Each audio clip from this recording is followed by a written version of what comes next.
evento, varias personas están interesadas y no pueden asistir.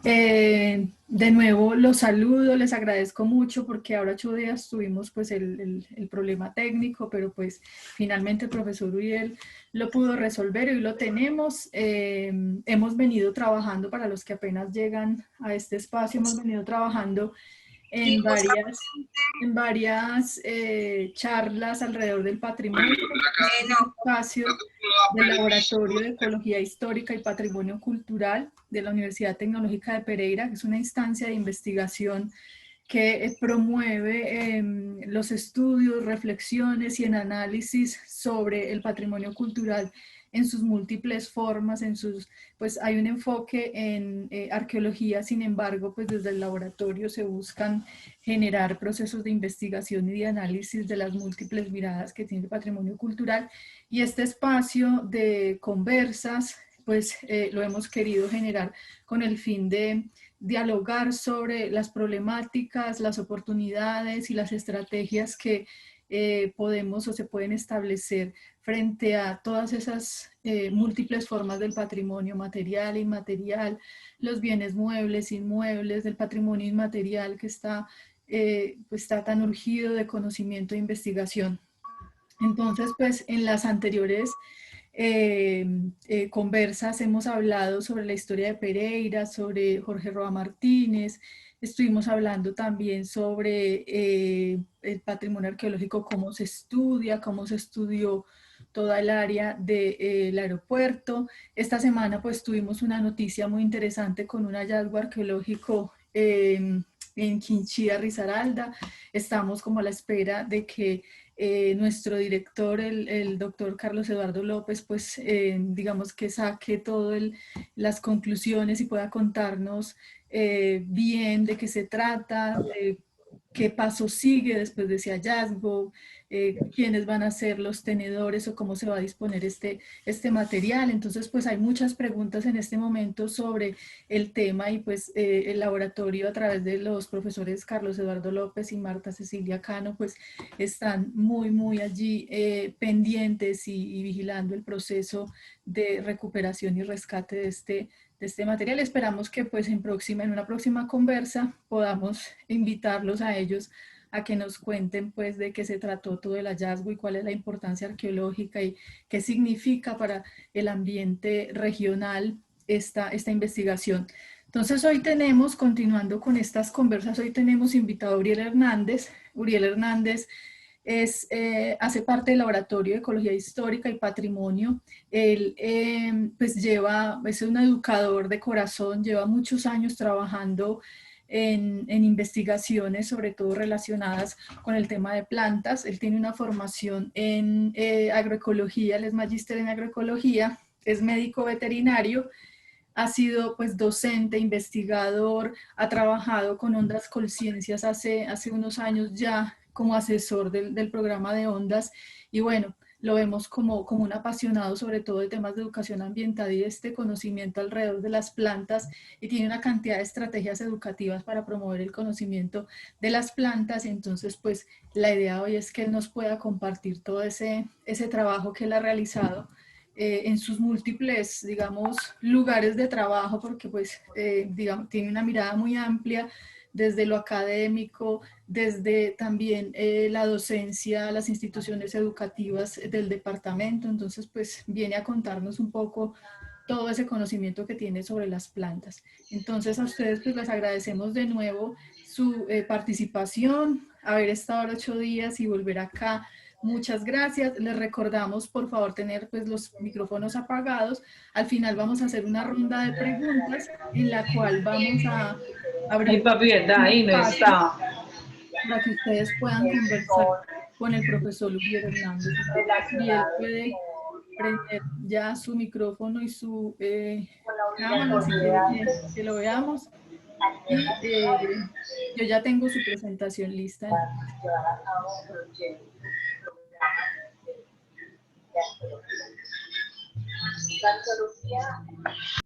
Listo, Caro, muchas gracias. Espero entonces que esta presentación pues sea del agrado de todos los participantes. Es un tema que toda la vida me ha apasionado y he tratado de, en la medida de las oportunidades, acercarnos a conocer mucho más de ellos. Es una de las pasiones, creería yo que con muy buenas satisfacciones, en el sentido de que cuando uno humildemente se puede acercar a la naturaleza y preguntar adecuadamente, esa naturaleza le entrega a uno muchos de los conocimientos que están en ella. Podríamos entonces iniciar la presentación, Caro, bien puedas. Me Sí, agrada claro, mucho ver a muchos de los compañeros en el listado de asistencia. Vemos a la gente de la Universidad del Quindío. Estamos viendo también a la gente de la Universidad Nacional. Nos complace mucho saludarlos. Muy bien. Entonces, este esfuerzo o esta oportunidad más bien que desde el Laboratorio de Ecología Histórica y Patrimonio Cultural de la Facultad de Ciencias Ambientales de la Universidad de Caldas llevamos a cabo, es con el ánimo de generar un espacio pues, de conocimientos, de encontrarnos, poder hablar de nuestras pasiones y poder saludar y estar con los amigos. La siguiente.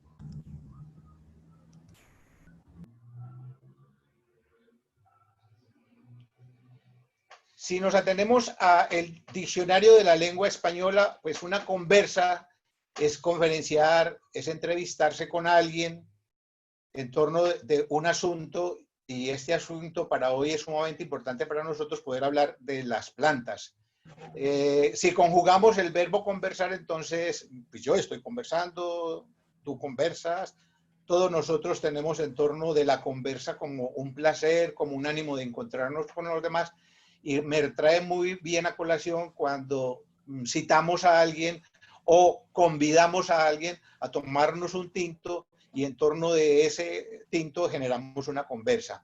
Entonces, la finalidad del grupo de investigación y del espacio de laboratorio es poder tener con todos ustedes momentos de conversa, momentos de compartir, sobre todo en estos instantes de incertidumbre que no sabemos hacia dónde nos va a llevar el confinamiento y hasta dónde podamos resistir.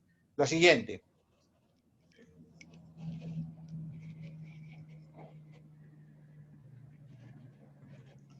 El tema entonces que nos invita hoy a la conversa es poder hablar de hierbateros o hierbateras, huerteros o huerteras, brujos y brujas. Y en este caminar, en este territorio tan rico en cultura, nos hemos encontrado en muchas oportunidades con hierbateros y hierbateras, con huerteros, huerteras, y quien no cree en ellas, pero que las hay, y existen los brujos y las brujas. Con el placer que me invade esta tarde, entonces les habla Uriel Hernández Arenas desde la Universidad Tecnológica de Pereira, desde el Grupo de Investigación en Gestión Ambiental Cultural. La siguiente.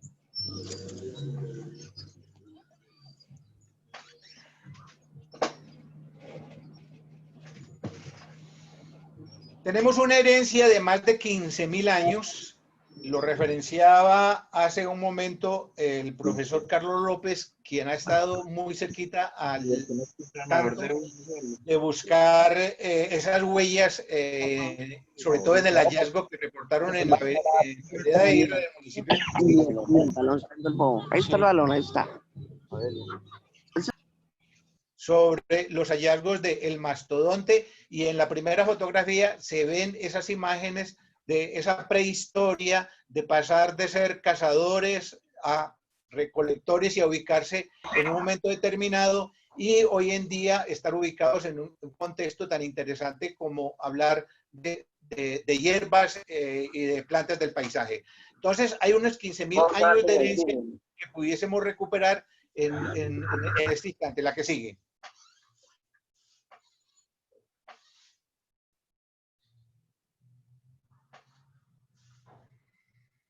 En el encuentro de dos mundos, el encuentro de dos culturas, cuando llega la conquista española a este territorio, nos encontramos con una figura de la Inquisición.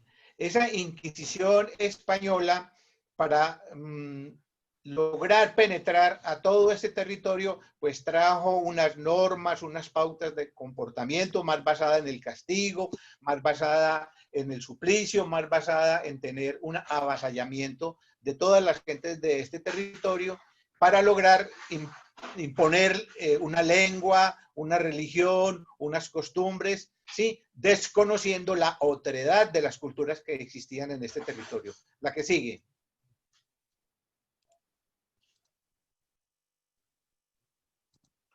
A pesar de todos esos oprobios y todos esos castigos y toda esa forma de ser, la Inquisición no logró erradicar el conocimiento profundo de la naturaleza en manos de todas las comunidades indígenas que habitaban este territorio, un amplio saber y una sabiduría, sobre todo en el manejo de las plantas. Eso no lo logró erradicar porque hoy en día encontramos en cualquier parte de nuestro territorio unos sabedores, la que sigue, Caro, porfa, unos maestros en el arte y en el manejo de una sabiduría en torno de las habilidades, una habilidad para trabajar el barro, una habilidad para reconocer las plantas, sus propiedades. Sí, por eso mencionamos que si se le hace un acercamiento a esa naturaleza con las preguntas adecuadas, esa naturaleza empieza a mencionar toda la riqueza cultural que encontramos en nuestro territorio. La siguiente.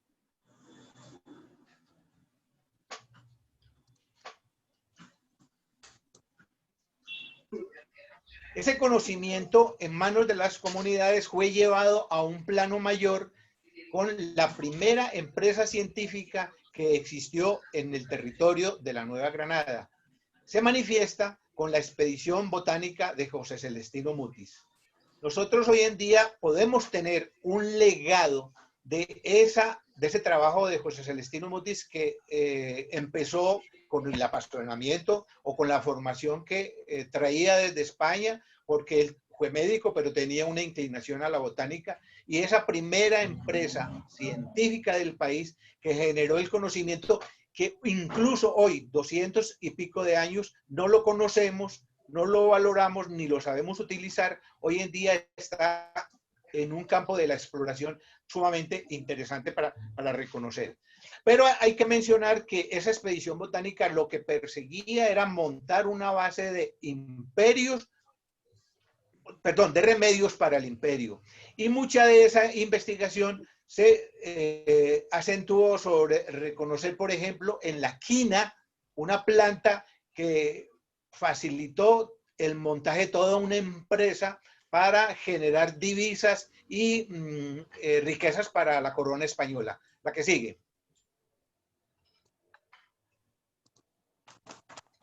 Hoy en día, entonces, podemos mencionar que Mutis en el siglo XVII dejó un legado que recoge Brigitte Batiste en el Instituto von Alexander Humboldt en la actualidad. Entonces, tenemos un pasado, tenemos una historia, tenemos un conocimiento arraigado en la naturaleza, pero que todavía no ha podido calar en el imaginario de cada uno de nosotros. ¿Para qué las plantas? ¿Cierto?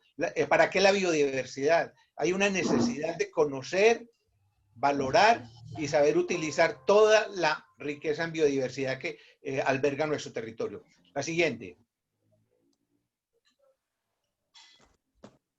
Más afinado el conocimiento aún se logra con la llegada a este territorio de, para mí, uno de los héroes y de los expedicionarios más importantes que tiene las ciencias naturales, Alexander von Humboldt.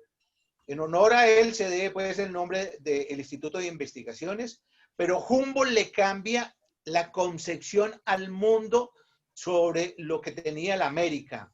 Se pueden ver referenciadas en el texto de La invención de la naturaleza, el reconocimiento que se le hace a Alexander von Humboldt en su paso por nuestro territorio.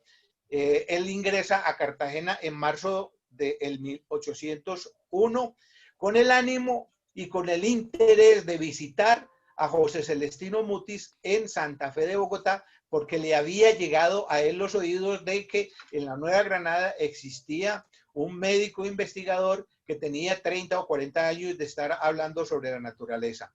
Y ya en ese entonces se reconocía la importancia de Alexander von Humboldt para llegar a Santa Fe de Bogotá. Humboldt recorre casi 4.000 kilómetros en su recorrido por los Andes. Desde abril a junio de 1801 está en Santa Fe de Bogotá, ¿sí?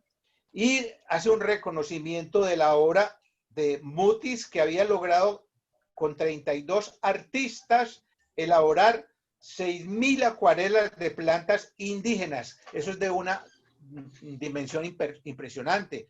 Hoy en día uno tener en la cámara de fotografía, en el archivo, 6.000 fotografías, es un archivo impresionante, pero miren la dimensión de la visita de Alexander von Humboldt a Mutis, que reconoce que tenía 6.000 acuarelas de plantas indígenas. Humboldt obtiene de Mutis información científica que necesita, ¿sí? Y a él lo acompaña un médico, Alexander von Plant, quien al estar en Bogotá sufre de las fiebres reumáticas que retardan o que alargan más bien esa visita histórica de Alexander von Humboldt a nuestro territorio. En septiembre, 11 mulas, 3 bueyes, 5 cargueros hacen el recorrido del Paso del Quindío, un camino de 3.600 metros de altura, difícil y peligroso, un sendero de 20 centímetros de anchos de recorrido que destruyó los zapatos por las botas, que destruyó sus zapatos por los brotes de los chusquines de Guadua. Entonces nos parece sumamente interesante esta referencia que hace Mutis en el paso por el camino del Quindío y la visita a nuestro territorio. La que sigue, Carolina, por favor. Entonces existe una conexión desde el saber convencional, tradicional en manos de nuestras comunidades, desde un conocimiento científico que ha llevado a unos niveles interesantes la conexión entre las plantas y el hombre, el conocimiento de las plantas medicinales, el reconocer que esas plantas en algún momento manifestaron un ingreso económico muy importante para la corona española y que hoy en día todo ese conocimiento sobre las plantas medicinales pues radica la base científica de el tratamiento de muchas de las enfermedades. La que sigue, Caro.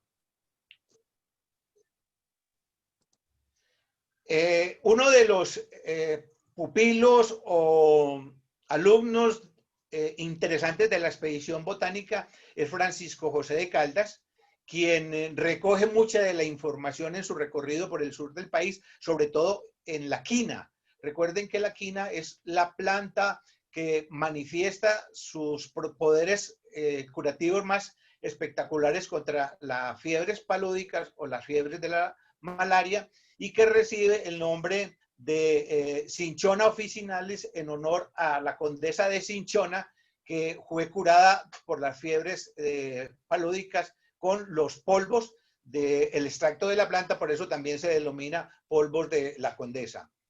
Otro de los autores interesantes para nosotros es el que se referencia en este tomo de las plantas cultivadas y animales domésticos en América equinoccial, de uno de los investigadores más importantes que se llama Víctor Manuel Patiño. Interesantísimo lograr llegar uno a conocer lo que Víctor Manuel Patiño logró escribir en estos textos. Y eso se ve referenciado en la biblioteca colombiana, que habla también sobre recursos y plantas naturales como referentes bibliográficos. La siguiente. Volvemos entonces a mencionar que las plantas se vuelven de un renglón importante. Hoy en día se considera económicamente rentable las plantas aromáticas, un conocimiento en medicina natural en las plantas que existen de las comunidades, y hemos logrado recoger en este último texto las plantas de las provincias de Entre Ríos, un trabajo que se logró hacer con el profesor Guillermo Castaño en las veredas más importantes o veredas afectadas por el terremoto de 1999 en los municipios de Córdoba y Calarcá, con un proyecto de recomposición social en torno a los afectados por el terremoto, y logramos construir ese texto de plantas de la provincia de Entre Ríos. La que sigue, Caro.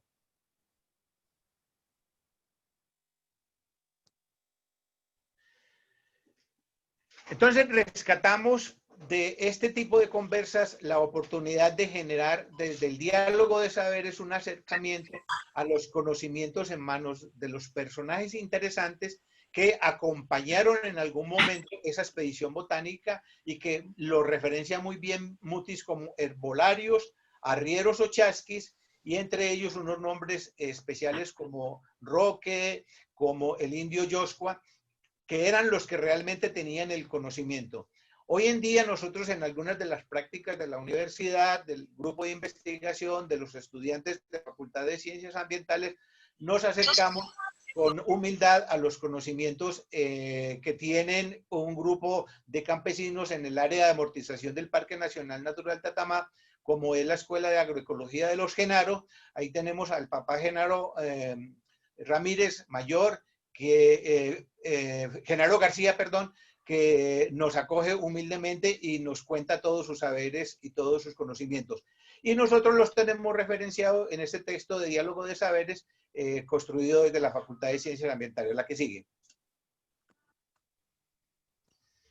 Entonces retomamos. En manos de las comunidades existe una herencia cultural interesante en el conocimiento y el manejo de las plantas medicinales.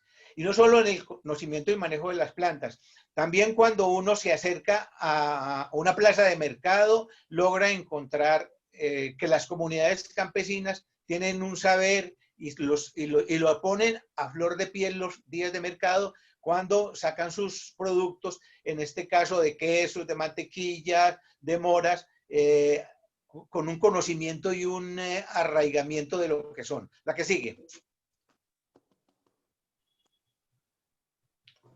Bueno, entonces ahora sí vamos a hablar de lo que nos llama la atención.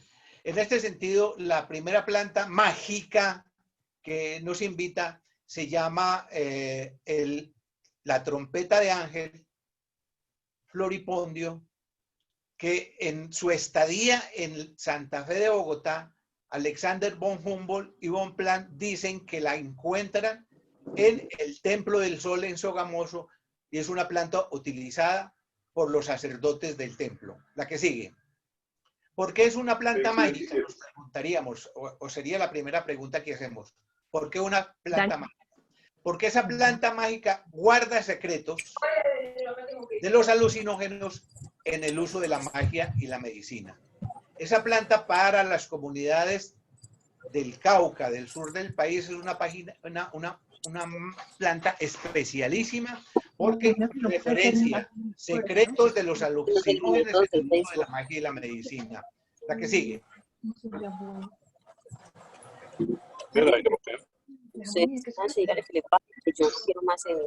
Para mí de verdad es verdad. Esa planta mágica tiene un elemental que para algunos es el águila. Esa águila está asociada al espíritu que vuela, pero indica una alta peligrosidad. La persona que se duerme o le suministran esta planta se olvida de las cosas y siente que vuela. En las comunidades campesinas, esta planta la veo sembrada a las entradas de cada una de las casas porque tiene también un elemental que es el cuidador, el can. La que sigue, Caro. Nosotros la hemos encontrado en algunas de las investigaciones. Al hacer arqueología, hemos encontrado semillas de floripondio en los restos de las tumbas indígenas porque son utilizadas en las bebidas mezcladas con tabaco para producir un sueño.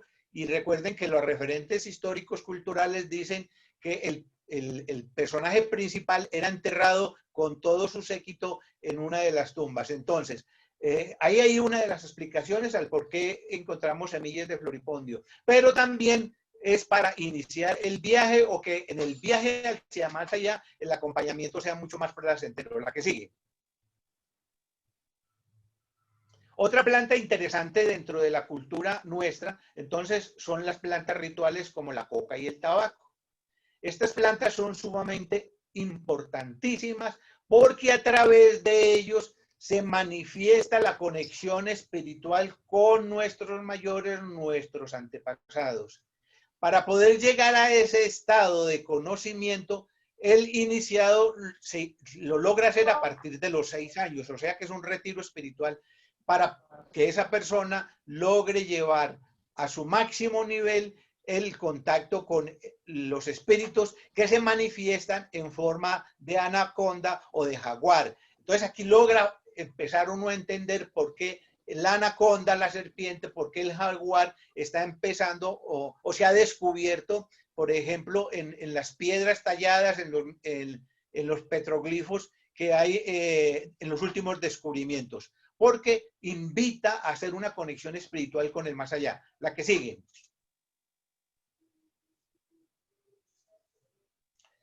Otras de las plantas interesantes que hemos logrado investigar y tener contactos con ellas son las plantas armonizadoras. En el espíritu de cada uno de nosotros existe la creencia de que hay plantas para los males del cuerpo, para los males de la mente y del alma, para curar angustias, sacar temores y solucionar problemas de insomnio. Dentro de esas plantas, entonces, tenemos nombres espectaculares que se preparan como brebajes, en lociones, ¿sí? Y que cada una de esas plantas tiene un uso especial y un objetivo para cada necesidad.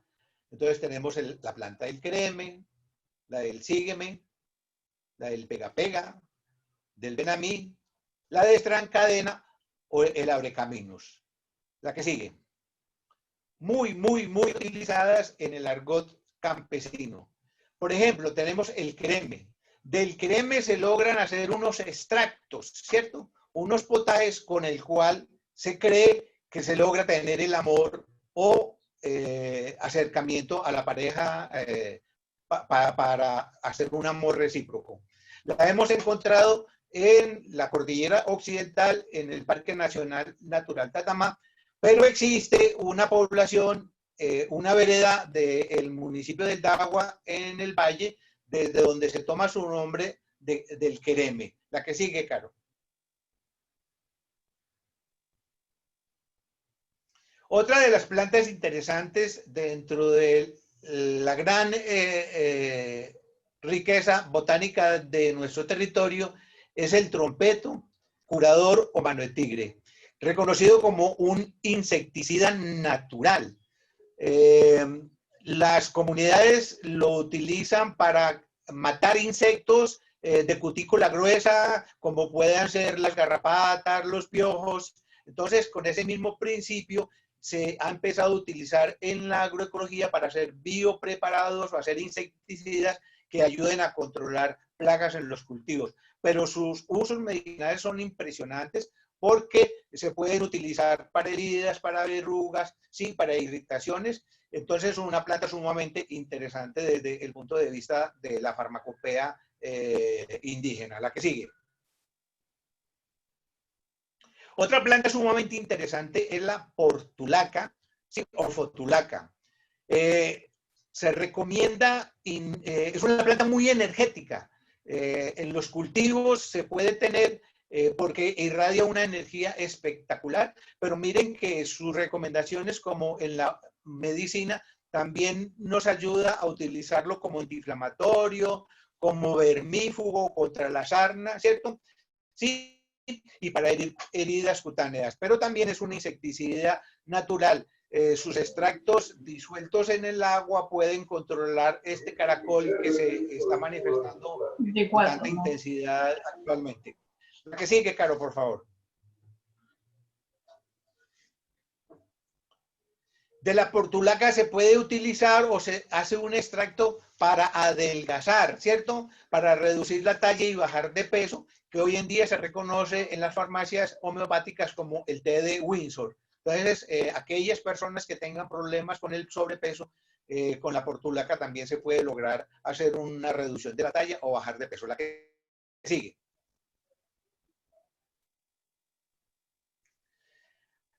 Pasando a otro capítulo de la farmacopea indígena o la farmacopea local, hay un reporte que menciona en 1579 el alcalde de Santa Marta le piden que testifique cuáles son los productos más importantes de esta región.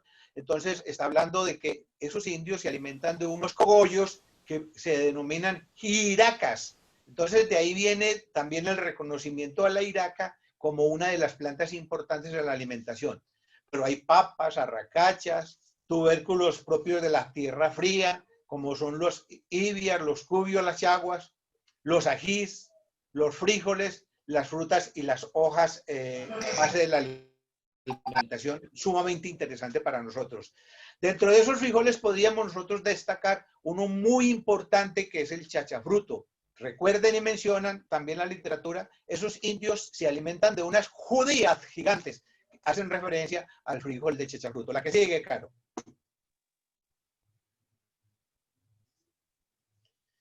La dieta nuestra entonces se manifiesta más en torno a las verduras, a las hortalizas y a las legumbres. Juan de Castellanos, en su elegía de varones ilustres de Indias, menciona, estos naturales tienen las casas bien aderezadas, o sea que hace referencia a que en el huerto de la casa hay mucha forma de comida. Huertas de frutales maravillosamente cultivadas, labranzas de yucales, raíces de ellos estimadas como las batatas, los ajíes, las jícomas, que suelen ser regalos de personas. El presente a un visitante hoy en día todavía se manifiesta. Yo recuerdo que teníamos unos amigos en la cabaña, en el municipio de Manizales, en la vereda de la cabaña, y cuando los fines de semana uno iba a visitarlos, ellos no lo dejaban venir a uno con las manos vacías, sino que en el costal le empacaban a uno plátanos, yucas, naranjas. Entonces miren que esa cultura de ser regalos de personas en torno a mi don más preciado que la comida todavía se sigue manifestando hoy en día cuando uno visita una familia campesina.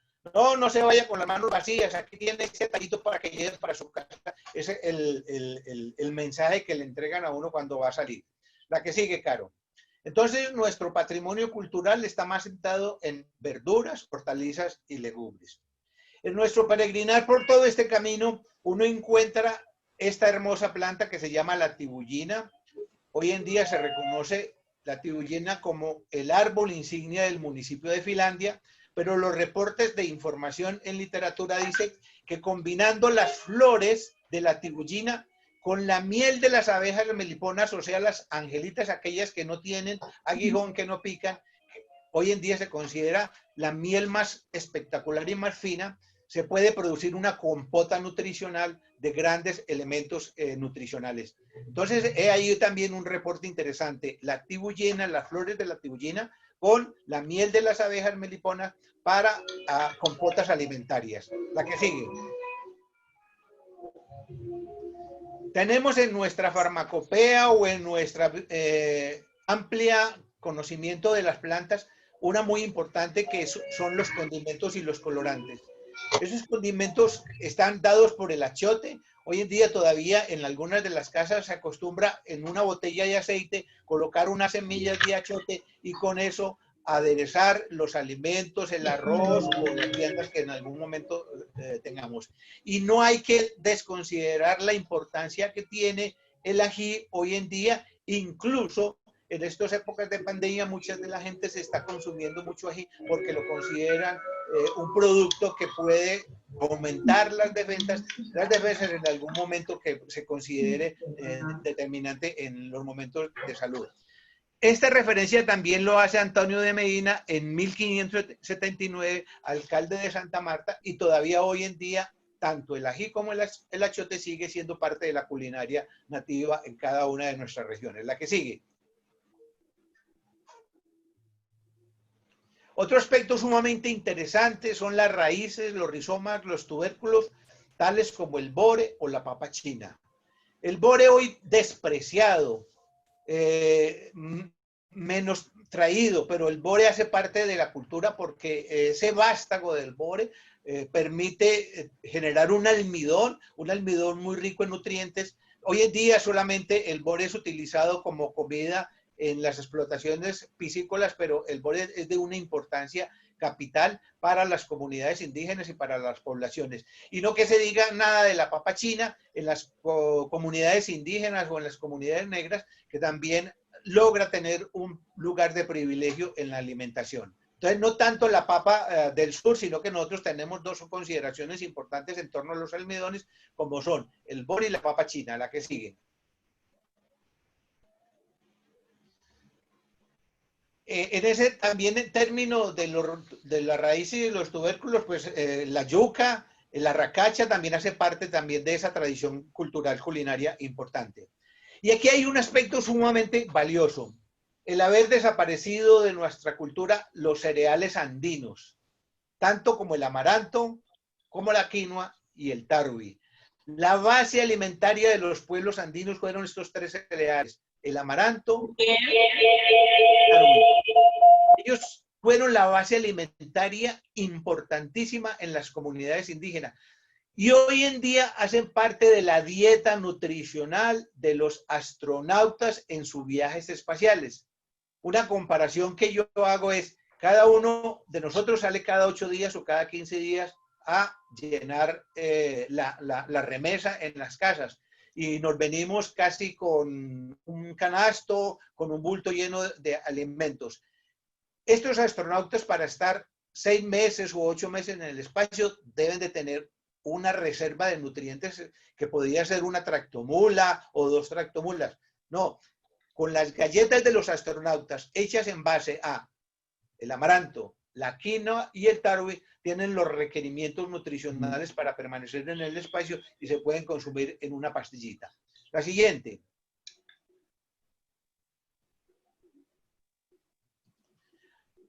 Como decíamos en una de las diapositivas anteriores, sí mencionaban los reportes, estos indígenas tienen aderezadas sus huertas con gran cantidad de frutales.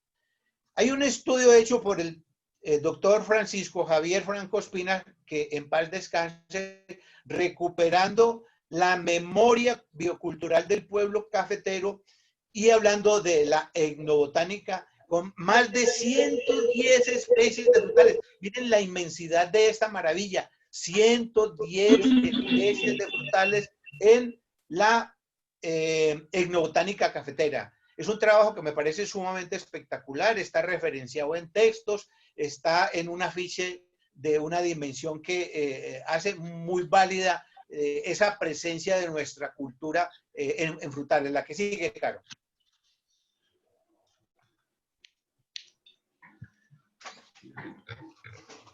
Por lo tanto, entonces, nuestra responsabilidad o nuestro mensaje más importante en estas conversas es cómo a través de una propuesta desde la agroecología se logra hacer un rescate y una validación de este territorio con su amplia biodiversidad. Y cuando se habla de paisaje cultural cafetero, se habla es de una gran biodiversidad, de una cultura que hace posible la estancia y la permanencia de la vida en torno a gran biodiversidad y el compromiso nuestro es tratar de rescatar, valorar y saber usar esa gran biodiversidad que todavía hoy en día existe en algunos de los territorios. La que sigue.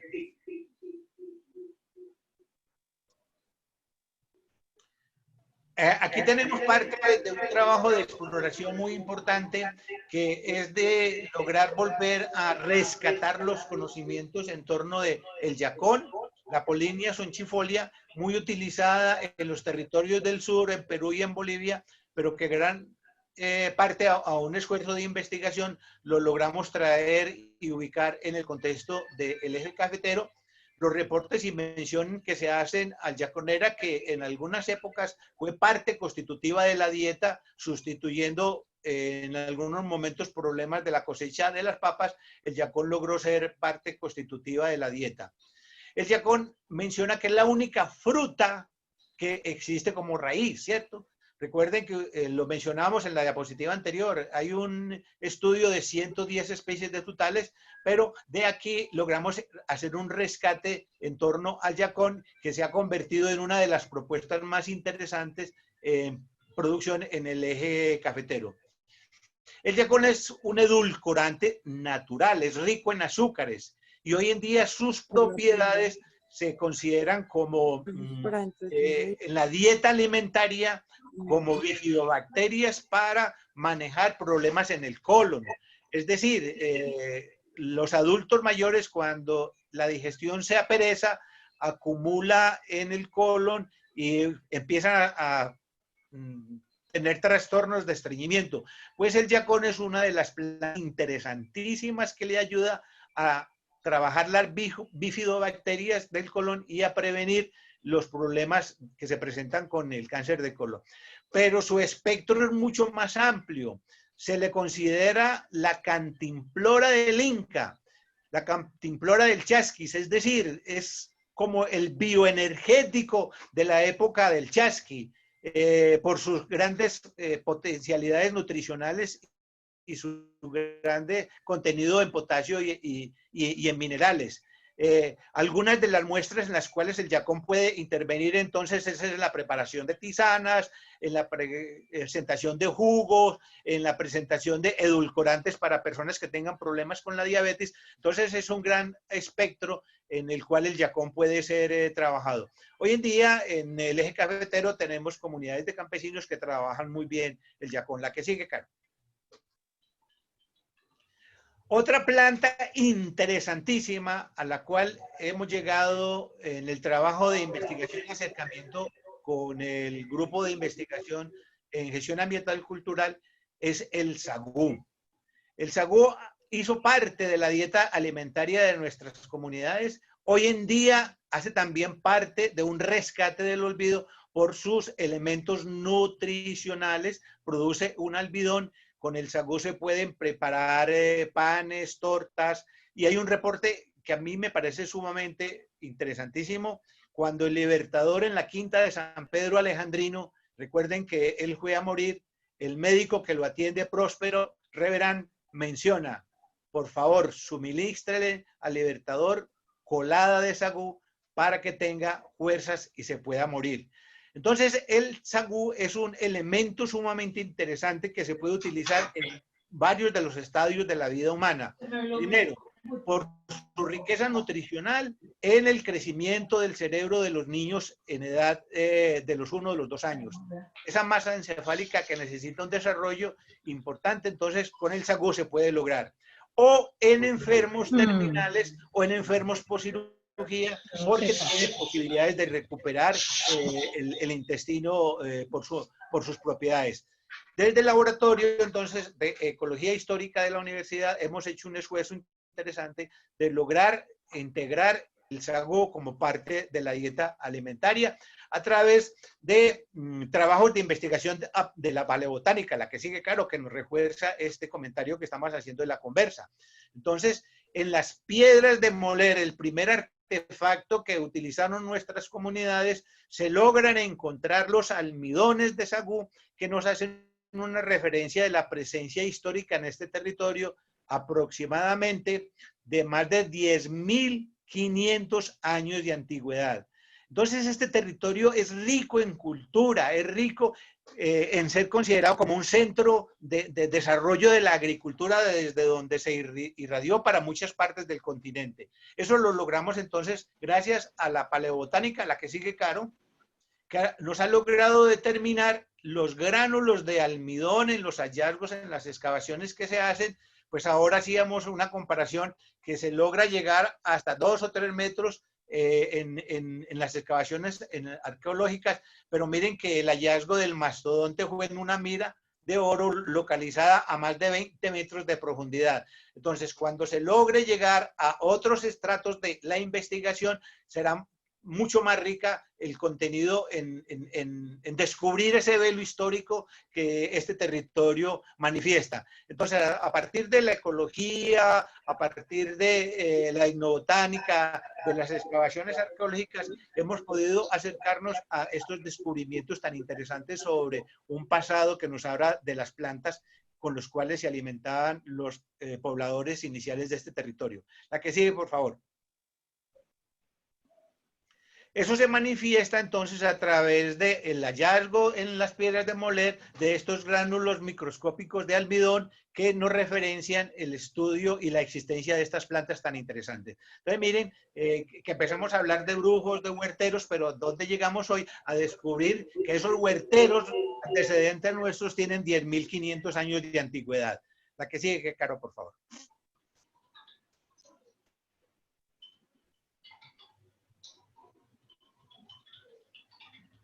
Lo que mencionábamos entonces, esa arqueología de los alimentos, hemos logrado nosotros hacer unos ensayos, unos estudios, una imitación de cómo pudo haber sido la agricultura en esos 10.500, ese legado que decíamos de pasar recolectores, cazadores, a ubicarse en un territorio, pero ¿en base a qué? A estas plantas nutricionales, a los tubérculos, al sagú, a la chira, a la racacha, descubrimientos interesantes para la agricultura en el mundo, que nos referencian una antigüedad de 10.500 años antes del presente.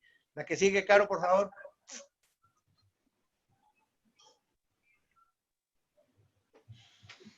Otra planta entonces sumamente interesante también que hace parte de nuestro legado cultural es la achira. La achira hoy en día tiene un posicionamiento muy interesante en el departamento del Tolima, en el departamento del Huila, en la preparación de los panes de achira a partir de la explotación del almidón que puede salir del tubérculo. Entonces, hoy en día plantas interesantes que se consideran muy importantes que pueden ser estrategias de seguridad alimentaria basadas en el sagú, en la chira y en el rescate que se ha hecho del yacón como propuesta para generar estrategias de seguridad alimentaria. La que sigue, por favor.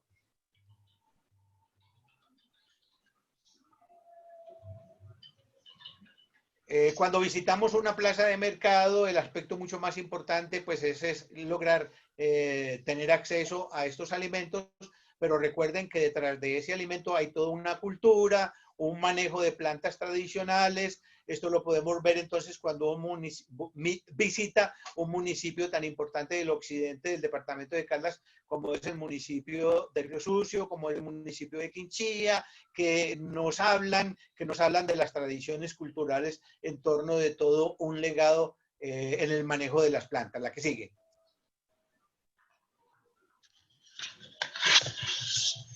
Como responsabilidad nuestra, entonces, está en no dejar perder este legado cultural, acrecentarlo, conocerlo, valorarlo, saberlo usar, para que las generaciones que nos vienen siguiendo el paso tengan la conciencia de que esto no llegó así de improviso, sino que tiene un pasado cultural de 10.500 años antes para llegar a este momento en el que estamos. La que sigue, por favor. Pero me toca llamar. Ahí hay un gran papel, entonces, en el fortalecimiento de la educación ambiental, lograr llegar a la escuela con este tipo de propuestas para que podamos adquirir entonces una conciencia ambiental. La que sigue, Caro, que nos permita en la escuela crear una sensibilidad ambiental en torno de lo importante. Estas tres fotografías hablan de un proyecto de investigación en el municipio de Pereira, en un ícono de la ciudad que es el Cerro de Canceles. El Cerro de Canceles tiene un reporte histórico que era el cerro habitante del cacique Pión. Su nombre de Canceles lo da por el hallazgo de estructuras funerarias en forma de piedra que se llaman tumbas de Cancel, por eso el cerro toma el nombre de Cerro Canceles. Con algunas de las instituciones educativas, entonces hemos hecho proyectos de indagación, hacemos de excursionistas en la medida de imitar la expedición botánica de José Celestino Mutis a averiguar las plantas medicinales del monte. Entonces los chicos llevan papel periódico, llevan cartón, llevan alcohol, llevan un trozo de pita, a cada uno se le va entregando una planta medicinal del monte. La finalidad es que esa planta se pueda esqueletizar, se pueda llevar a un herbario, se puede averiguar su nombre científico, se puede averiguar su nombre popular, su nombre común, sus propiedades, y con esto entonces ese legado cultural de las plantas, de los herbateros, de los huerteros, se está transmitiendo a las generaciones futuras. Es muy interesante porque en esta excursión o en esta expedición botánica participan los niños, participan los padres de familia, acompañantes, participan expertos de las instituciones que acompañan el proyecto, como la Corporación Autónoma, el área metropolitana, ONGs que viven en la zona. Entonces con esto se enriquece mucho más el conocimiento. La que sigue.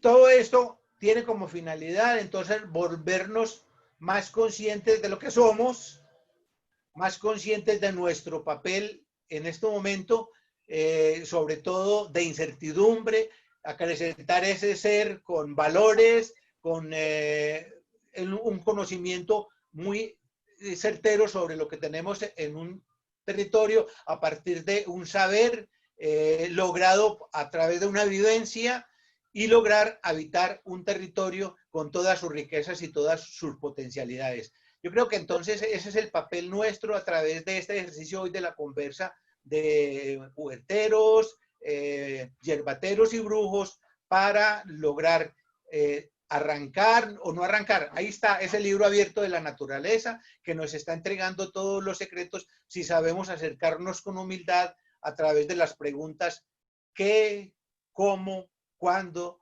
dónde y por qué. Esa naturaleza se abre como un libro y nos cuenta todas sus historias.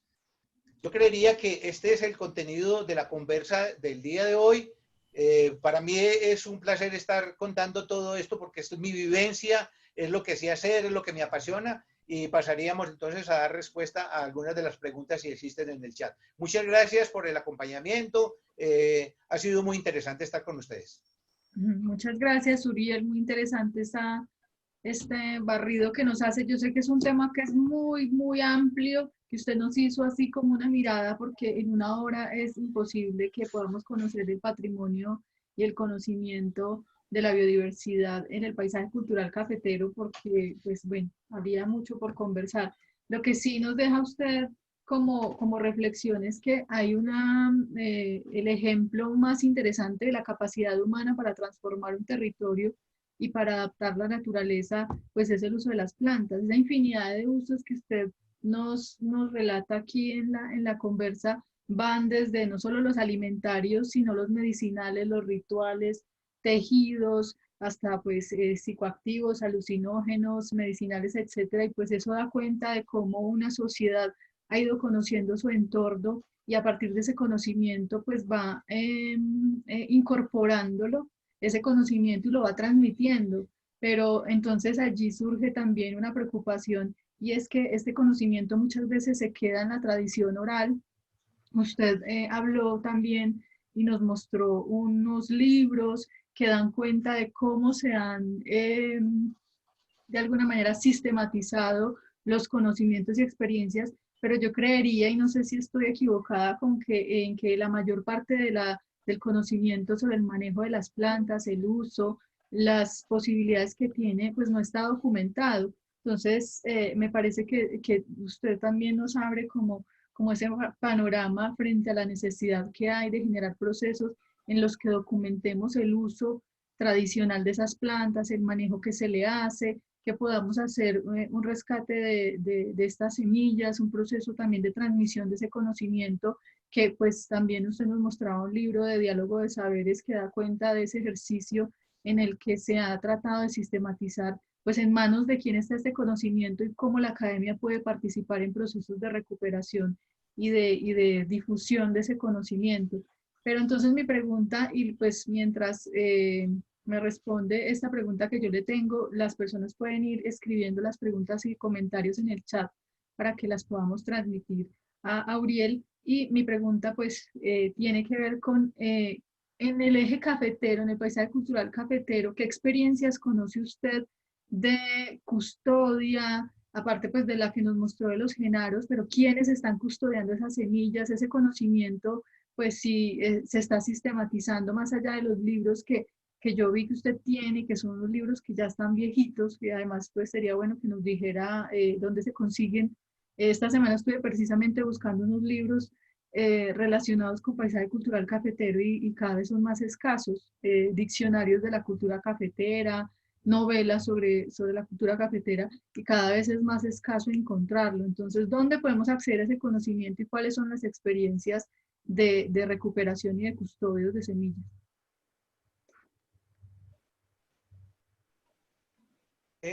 Caro, tú has mencionado un aspecto que inicialmente estuvimos planteando en la conversa y que se ve referenciado en 2 o 3 imágenes. Acercarse uno con humildad a las comunidades campesinas y en esas comunidades campesinas encontrar una matrona o un patrón que tiene todo ese conocimiento arraigado es de un valor impresionante. Nosotros a través del Semillero de Investigación en Gestión Ambiental Cultural nos hemos acercado a los grupos de custodios de semilla que existen desde el municipio de Mistrató. Allá el profesor Henry en San Antonio del Chamí está haciendo un trabajo espectacular de rescate de semillas en un hibridaje de cultura paisa y cultura indígena en el centro educativo. La intención a través de este proceso es que en cada municipio, a través de la experiencia de las plantas, pueda existir en el jardín botánico o en cada una de las casas grupos de investigación o semilleros de niños o de jóvenes que hagan un trabajo en el rescate cultural. Cada mayor, cada patrón, cada matrona que se nos muera se lleva un libro o una enciclopedia en torno de conocimientos. Yo preparando esta charla hacía una reflexión y decía, oh mi abuela, oh abuela, ¿cómo te recuerdo en este momento? Y uno de los principales recuerdos era que a mí me han criado toda la vida con una semblanza de que mi cabello es crespo. Y con la abuela hacía un brebaje de hojas de sauce que era un alisador de pelo. Entonces yo me aplicaba ese alisador de pelo para que mis crespos no se vieran tal como es. Error, déjenlos crecer. Entonces mira ese conocimiento, de dónde lo sacó ella para hacer un gel natural hace 50 años. Entonces ahí hay un conocimiento sumamente interesante.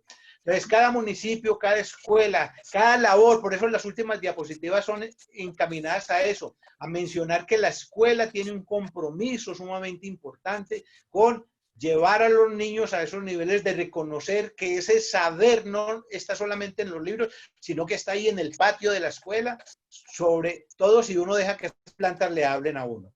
Entonces ese es el mensaje, ¿cierto? Poder construir con los niños grupos de investigación, semilleros de investigación que induzcan al rescate de las plantas, de las semillas, y es muy fácil porque están ahí en nuestro alrededor. Algunas de los integrantes están mencionando que dónde pueden conseguir semillas de yacón y semillas de amaranto. La profesora Alba de la Universidad del Quindío. Albita, tú recuerdas muy bien que estuvimos en Achichabarí y en Achichabarí hubo la oportunidad de reconocer el yacón y el amaranto como uno de los principales cultivos que se dan en ese territorio. Ahí los podríamos considerar. ¿Qué otra pregunta podía haber, Caro? Preguntan si el yacón es una fruta. No, el yagú es un tubérculo, ¿cierto? Es, el único que es considerado como fruta es el yacón porque produce, porque tiene propiedades de edulcorante natural. Si uno lo deja secar, él se vuelve dulce y da la impresión de que estuviera comiéndose un banano paso, ¿cierto? Pero sus propiedades van mucho más allá de esto. El sagú es un tubérculo, 6-7 meses dura su producción, se cosecha, se raya y se saca un almidón con el cual se puede producir harina, se puede producir tetero, se puede producir coladas, de acuerdo a la necesidad que uno requiera. También le preguntan si en la UTP hay semilleros para niños. Sí, lógico. Recuerda que tenemos la granja Tapay Micuy, ¿cierto? Que es un laboratorio vivo que ojalá en los momentos de que se pueda tener la oportunidad de estar en comunidad otra vez. Los viernes hay un taller abierto a la comunidad en el cual se pueden aprender y se pueden reconocer todas estas plantas. Hay un ejercicio que lo lleva a la huerta y reconocer a través de los sentidos, única y exclusivamente los sentidos, poner los sentidos a funcionar para reconocer todas las plantas medicinales que bien tenemos en nuestro haber. Hola, papi.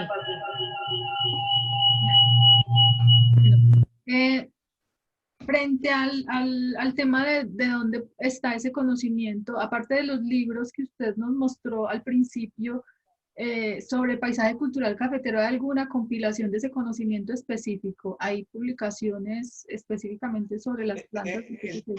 Sí, el texto que habla de plantas de la provincia de Entre Ríos es un trabajo muy interesante que se logró hacer con la ONG Surcos Comunitarios, con el profesor Guillermo Castaño, un proyecto de apoyos en la reconstrucción de las parcelas que sufrieron con el terremoto de 1999, pero eso es un proyecto que se convirtió en un proceso de reconstrucción social sumamente importante y uno de los resultados fue el texto de las plantas medicinales, pero que fue llevado a niveles de lograr instalar laboratorios con las mujeres campesinas para la transformación en cremas, en pomadas y en champú de esas mismas plantas.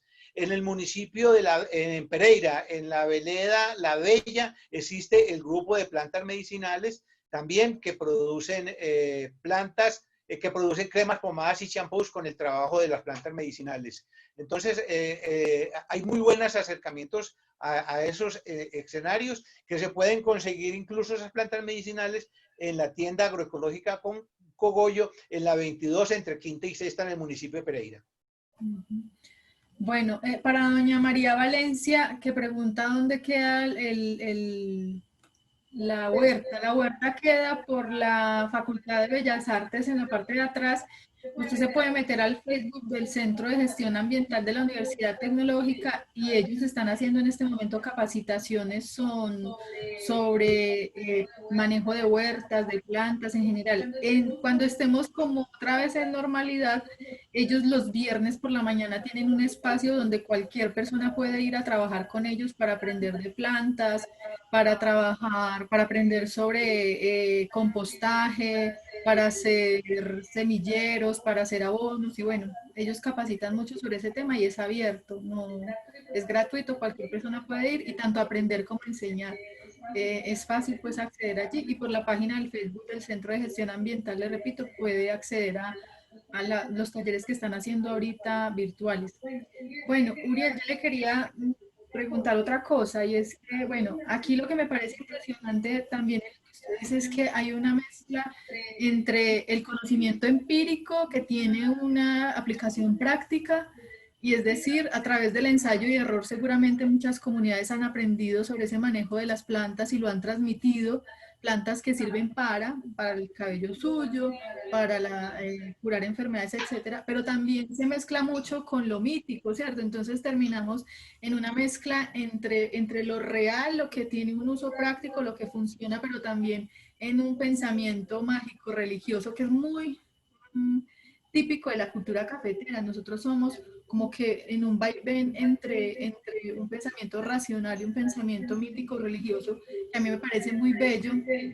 Cuando uno estudia cualquier tema del cafetero, uno siempre está ahí como en esa relación y con las plantas creo que es más evidente esta relación. ¿Cómo tenemos alguna, digamos, referencia de cómo se hace esa construcción de ese conocimiento? Desde, por ejemplo, los estudios paleobotánicos, desde la etnobotánica, cómo es el proceso de entender cómo las comunidades construyen ese conocimiento sobre las plantas. Haciendo una investigación para esta charla, me encontré con un texto muy importante sobre la trompeta del juicio, como el reporte más antiguo que hay en la utilización de una planta mágica como es el borrachero. Se me olvidó mencionarles de la emoción en la conversa de que el borrachero se extrae la escopolamina. ¿Sí? Pero ¿Cómo llega ese conocimiento a nosotros? La información dice que es transmitido por los mongoles que llegaron a este territorio en esas oleadas migratorias del Pleistoceno. Imagínate hasta dónde nos remontamos, ¿sí? Que encontraron plantas similares a las que ellos conocían en el Asia y que en el ensayo y en el error les comprobaron los poderes mágicos de esas plantas. Entonces, solamente es esa magia que invita a la planta a conversar con ella y a acercarse humildemente a hacerle preguntas, ¿sí? A que hoy en día todavía las 7 hierbas las están llamando para que lo acompañen en la suerte, para que el 31 de diciembre del año sea más benévolo, ¿cierto? Entonces, es ese conocimiento ancestral, esa herencia biocultural que no nos arrancó la Inquisición, ¿cierto? Está en el alma de cada uno de nosotros. Por eso es tan interesante estar en comunidad, ¿cierto? Estar preguntándole a la aloe vera por qué está puesto detrás de la puerta para traer suerte, ¿cierto? ¿Sí? ¿Por qué la palma fúnebre indica energía? ¿Por qué? ¿Cierto? ¿Y por qué mi mamá conversa con las plantas? ¿Cierto? Porque esas plantas cuando conversan se ven tan hermosas, porque son seres vivos e irradian unos poderes energéticos importantes. Yo creería que ahí está la magia, ¿cierto? Que todavía no hemos logrado descubrir por toda esta modernidad, por todo este ámbito de lo tecnológico, pero poder volver a regresar a descubrir esa magia de las plantas es interesante. Poder caminar plácido y sereno por una vereda, escuchando que esas plantas le están hablando a uno, es interesante, pero necesita de un estado anímico muy especial. No, y yo creo que no hablamos de las plantas ornamentales, que yo creo que es otro universo también de investigación ahí impresionante en el paisaje cultural cafetero, ¿no? Y es claro que sí. Y hablando de los novios, hay unos novios que son medicinales. Bueno, María Rosa le pregunta, ¿cuál es la fecha más antigua que se tiene en el eje cafetero del uso de estas plantas mencionadas por usted? Bueno, de acuerdo al trabajo de Ruth DeHue, que fue una investigadora que nos acompañó en algún periodo de los estudios que ella venía desarrollando, los hallazgos en Cuba manifiestan que hay una antigüedad de 10.500 años en el trabajo nuestro, pero el trabajo del profesor Aceituno en la Universidad de Antioquia, revisando los hallazgos en Santa Rosa de Cabal, logran llegar mucho más lejos, casi hasta 18.000 años antes del presente. Entonces, este territorio nuestro es rico en memoria biocultural en torno al manejo de las plantas y la agricultura. Nadie puede desconocer que, 10.500, 18.000 años de antigüedad, es una historia rica que todavía no se ha logrado escribir y esperamos tener la oportunidad de hacerlo. Bueno, por acá el señor Jorge Alberto le está agradeciendo muchísimo por esta charla, así como nosotros por este panorama que nos hace usted del conocimiento tradicional sobre las plantas. María Valencia nos pregunta que cuándo se va a hacer esta charla presencial. Yo les cuento que cuando es presencial es una locura porque Uriel sale con todas esas ramas y empieza a mostrar ramas y a mostrar recetas y a mostrar que esto le sirve para, vean, venga usted qué enfermedad tiene, yo se la curo con esta mata. Es una cosa muy bonita, ojalá podamos hacer este ejercicio y vernos otra vez y poderlo ver otra vez con todas esas de hierbatero y de brujo como a veces se pone usted. Entonces, pues yo les agradezco a todos por estar acá, por participar en estas conversas del Laboratorio de Ecología Histórica y Patrimonio Cultural. Los esperamos dentro de 15 días en una nueva conversa. Los comentarios, las preguntas que tengan nos las pueden hacer por la página de Facebook y la grabación de esta sesión la vamos a colgar próximamente por si quieren recuperar para sus clases o para las necesidades que tengan o para volver a recordar algunas de los datos que nos dio Uriel. Entonces, pues pueden estar pendientes también de la página de internet. Entonces, pues muchas gracias, Uriel, muchísimas gracias por haberse salido de su casa y haber buscado un lugar más seguro de internet. Y pues muy buenas noches para todos. Buenas noches, muchas gracias, profe. Ustedes, No, con completa todo la cariño, información. muy rico conversar así. Mucho contenido. muchas Muchas gracias. Chao. Que descansen todos. Muchas gracias. Gracias, Carolina y Uriel. Muchísimas gracias. Un abrazo muy grande. A ustedes, muchas gracias. Bueno, papi, eso fue todo. Se me dañó el computador, el portátil. Dejar de grabar.